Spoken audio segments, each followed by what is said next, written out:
Hello everybody, this is the first video of Mireya's memories, and the reason I'm doing this video today is because I want to kind of share the goals, why I've put this together, and give people just clarity about what I'm trying to do and where this is all going. So the first goal that I have is that when Mireya was born, COVID-19 was still a really big deal.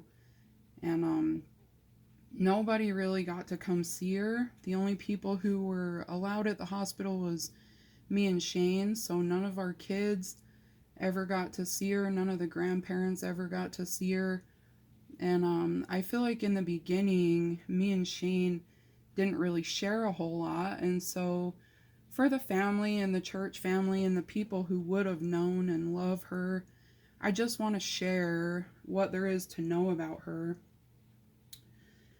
The second goal is that I want to help provide people with some bereavement support. And there's a lot of stuff out there that's been written and published, and groups that meet to give people support.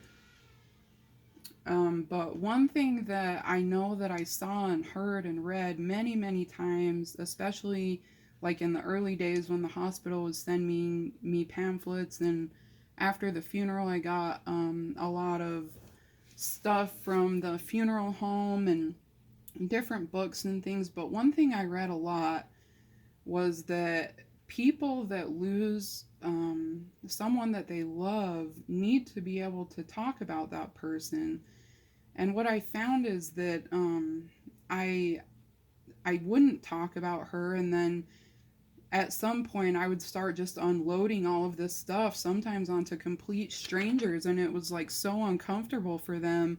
They were trying to get away from me, and I'm like chasing after them, trying to share my heart about all of it. And even with people that I was super close with, like it was just uncomfortable.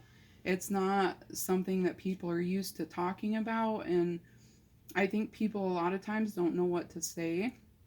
And there are support groups, but for people like me that are home with their kids and they don't have a whole lot of options for leaving the home, especially the ones that are far away, it just becomes impractical. And I found that a lot of my grieving was happening in the middle of the night when there wasn't anyone to share with, and I was alone and I just couldn't sleep. And so that was kind of the time I had to process my grief. And so this will be something that parents will have access to all hours of the night. It will give them a safe place to share and talk about their loved ones, where they won't feel uncomfortable. Everybody that will be on there will be in the same shoes, and they will all be needing to share and be supported and comforted. And I want people to be able to share, to support each other, to have that community and help them process their grief and maybe find understanding, find hope, find encouragement, and find support. The third goal is about the book. So Mireya's baby book, when I was pregnant, I had started filling it out already. And after she passed, I was going through all of the baby items that I had purchased and returning stuff. And this was one thing I couldn't take back because I had already started her story in it. And so in the weeks right after her funeral, my heart was agonizing over what am I going to do with this baby book. And it was so important to me not to just leave it blank. And then I was praying about it and asking for guidance. How can I use this for good? And then I got an idea that I was going to fill this book with a record of all the ways that God supported me, all the ways that He carried me through it. I was going to keep track of all of the resources that were beneficial, that gave me comfort, and also that I wanted to be able to keep track of all of the blessings that we had that we wouldn't have had otherwise. So things that we got to enjoy, or doors that were open for us that wouldn't have been the case had Mireya lived. And the reason why I wanted to do that was so that I could consult with the book when I started really struggling, and really focus my attention on the good, how God uses everything for good in our lives, and really to be able to live in that place where I could glorify God even in the midst of the trials. So, um, goal 4 is about Mireya's legacy. So, the last reason why I wanted to do this is that Mireya was our 5th child, so we have 4 other kids, and as I pray for them, I keep having this idea that they have an opportunity to serve the Lord.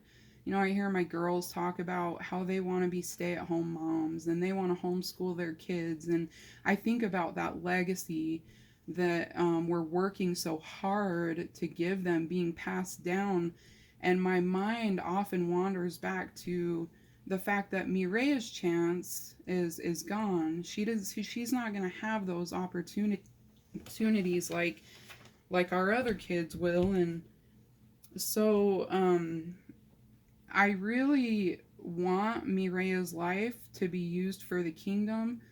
And if through this book or these videos or the website or anything that comes out of this project helps someone find understanding and truth, or comfort and hope, or encouragement, then I feel like her life was beneficial to the Lord, and that's very important to me. So here I have the baby book. I wanted you all to see it. And I also have some cast molds of Mireya's hands and feet. And these were made from a plaster that they dipped of her actual hands and feet at Primary Children's Hospital. And I wanted to put these out with the idea that we are God's hands and feet, and we have a responsibility to use the hard things in our life to impact others. And this mission of Mireya's is for that purpose. And so I want her to help be the hands and feet. So each week when I post a video, I'm going to be sharing something out of Mireya's memory box. That's one of the fun things that I have planned for these videos, and I'm going to take some pictures of whatever the featured memory for that week is, and I'll post them on her Facebook page with a description and an explanation of what the idea behind sharing that memory was for the week. I want to share a few other things that I have planned for the videos and for the Facebook page. As I go through the book, I just want people to keep in mind that the pages aren't always going to do all of those things, but all of the pages are going to do one of those things. So some of the pages are focused more on just sharing her memories with people. Some of the pages are focused more on, you know, encouraging resources that I used and that I want to share with people. And some of them are focused more on a way that God carried me through or encouraged me.